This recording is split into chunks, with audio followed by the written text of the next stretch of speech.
بسم اللہ الرحمن الرحیم۔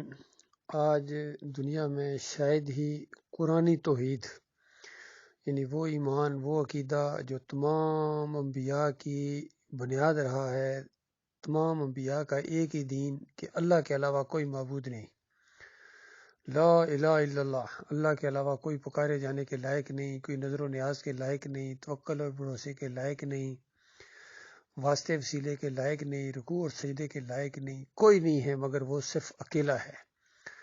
تو اس عقیدے کا جو انکار کیا ہے یا اس کے مقابلے میں یہ عقیدے گڑھے گئے ہیں، کوئی یا علی مدد کہتا ہے، کوئی یا رسول مدد کہتا ہے، کوئی یا عیسیٰ ابن مریم کو مدد کے لیے پکارتا ہے، کوئی عزیر علیہ السلام کو، مشرکین مکہ لات منات حبل کو پکارتے تھے، ابراہیم علیہ السلام کو پکارتے تھے۔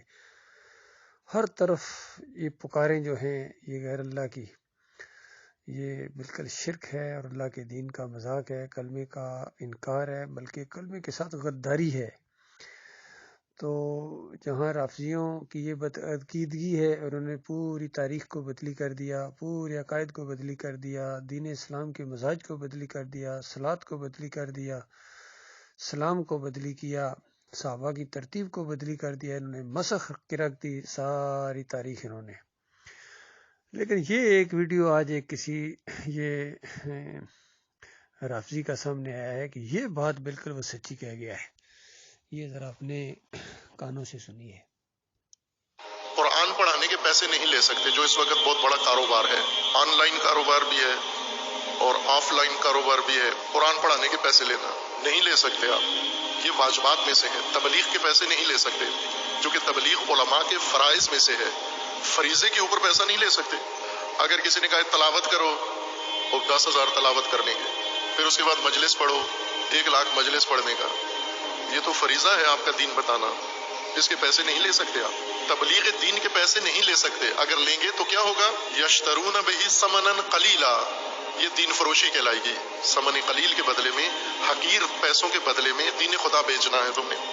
اولئک، اب یہ فیسیں جو لیتے ہیں اس کے بارے میں قرآن کہتا ہے کہ یہ کیا فیسوں سے گھر بنائے، فیسوں سے اور بہت سارے کام کیے، یہ فیسیں لے کے کر کے رہے ہیں۔ اولئک ما یاکلون فی بطونہم الا النار، کتمان دین کے بدلے میں پیسے لیے، پیسے لے کے پھر اس پیسے کو کھایا، تو یہ جو پیٹ میں ڈال رہے ہیں یہ کیا ہے؟ جہنم، آگ ڈال رہے ہیں۔ ولا یکلمہم اللہ یوم القیامہ، ان کی سزا یہ ہے کہ خدا ان سے بات تک نہیں کرے گا، کلام نہیں کرے گا اللہ ان سے۔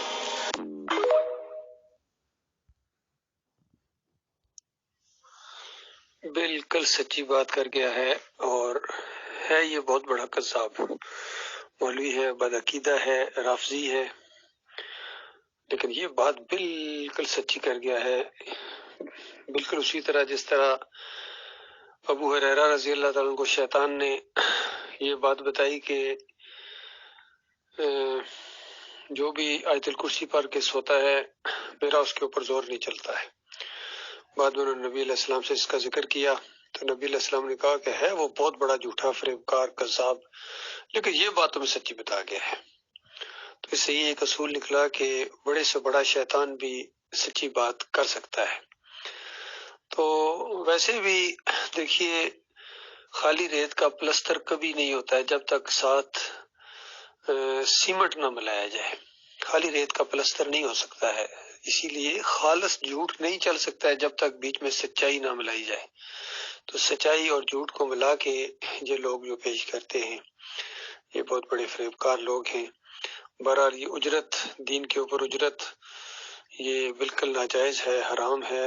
اذان کی اجرت لینا، صلاۃ پڑھانے کی، امامت کے پیسے لینا، یا جو مدرسوں کے اندر یہ قرآن اور حدیث اور فقہ کی تعلیم دیتے ہیں، یا یہ مخرج سکھاتے ہیں، قرأت سکھاتے ہیں، اس کی جو اجرت لیتے ہیں، یہ گھروں میں جا کے قرآن پڑھاتے ہیں، ٹیوشن کہتے ہیں اس کو مولوی، یہ خالص ناجائز ہے، حرام ہے۔ اور ابو حنیفہ رحمۃ اللہ علیہ کا الہدایہ کے اندر یہ فتویٰ ہے، جو فتووں کی وہ کتاب ان کے شاگردوں نے مرتب کی ہے، اس کے اندر وہ فتویٰ موجود ہے جس کو پڑھ کے یہ لوگ مفتی بنتے ہیں۔ لیکن افسوس ہے کہ سارے مسلک پرستوں نے اس پر ایکا کر لیا ہے، بریلوی ہوں، دیوبندی ہوں، اہل حدیث ہوں، سلفی ہوں، حنبلی ہوں، سارے کے سارے اجرت لیتے ہیں. اسی وجہ سے ان کی دعائیں نہیں قبول ہو رہی ہیں، چاہے امام کعبہ ہو یا امام مسجد نبوی ہو یا بیت المقدس کا مولوی ہو یا جامع ازہر کا فارغ التحصیل ہو، مدینہ یونیورسٹی کا، سارے اجرتی ہیں، سارے کے سارے اس حرام کے اندر انہوں نے ایکا کر لیا ہے. اس گلے کے اوپر سب کا اتفاق ہے، باقی کتنے اختلافات ہیں ان کے، لیکن اس معاملے میں کسی کا کوئی اختلاف نہیں ہے. تو جب پیٹ لٹک جائے دین کے ساتھ پھر خیر کبھی بھی نہیں آ سکتی ہے. تو دیکھیے کتنی سچی بات اس کے منہ سے نکل گئی ہے. بالکل اسی طرح وہ ایک ہری پگڑی والا ہے، اس سے بھی کسی نے سوال پوچھا کہ یہ دین کے اوپر جو اجرت لی جاتی ہے، تو اس نے کہا کہ صحیح مذہب کے اندر یہ بالکل حرام ہے، اور نبی علیہ السلام کے دور میں، صحابہ اکرام کے دور میں، تابعین اور تبع تابعین کے دور میں یہ بالکل ناجائز تھی، اور بعد میں لوگوں نے یہ شروع کر دی ہے. تو اس طریقے سے اس نے بھی یہ بات کہی تھی، تو سچی بات اس کے منہ سے بھی نکل گئی. تو یہ معاملہ ہے اللہ کے بندو.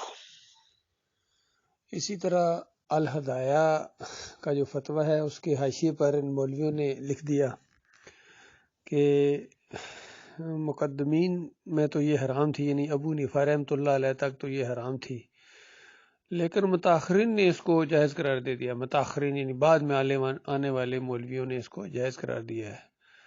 تو اس پر میں کہتا ہوں پھر ذلت اور خواری بھی متاخرین کے حصے میں آئی ہے. جب تک قرآن امام رہا اور رہنما رہا، قرآن کے پیچھے چلتے رہے، تقریباً 3 صدی تک یہ قرآن امام رہا ہے، قرآن کے پیچھے چلتے تھے. لیکن جب آہستہ آہستہ ان کا دین کے اندر یہ شرک کی آمیزش آئی ہے اور دینداری جو تھی وہ دکانداری کے اندر بدلی ہو گئی، تو پھر آہستہ آہستہ وہ ذلت اور خواری آنا شروع ہوئی کہ رکنے کا نام نہیں لے رہی ہے. اور یہ قبر پرستی ان کے اندر اسی وجہ سے انہی مولویوں اور پیروں نے، حرام خوروں نے امت مسلمہ کے اندر یہ قبر پرستی کا شرک بھی ڈال دیا ہے، جو آج خالص بت پرستی کی شکل اختیار کر گئی ہے. اللہ تعالیٰ ان کو سمجھ دے، ہدایت دے اللہ تعالیٰ. اور جن کو یہ بات سمجھ آ گئی ہے ان کا یہ فریضہ ہے کہ اب یہ بغیر کسی لالچ کے، بغیر کسی معاوضے کے اللہ کے دین کی دعوت کو اٹھائیں اور کلمے کی دعوت دیں. پہلے ان کا اب نماز، روزہ، حج اور زکوٰۃ ان کے اوپر نہیں ہے، اب ان کے اوپر جو ہے صرف ایک جہنم کی آگ ہے جو واجب ہے، فرض ہے، لازم ہے اگر انہوں نے توبہ نہ کی.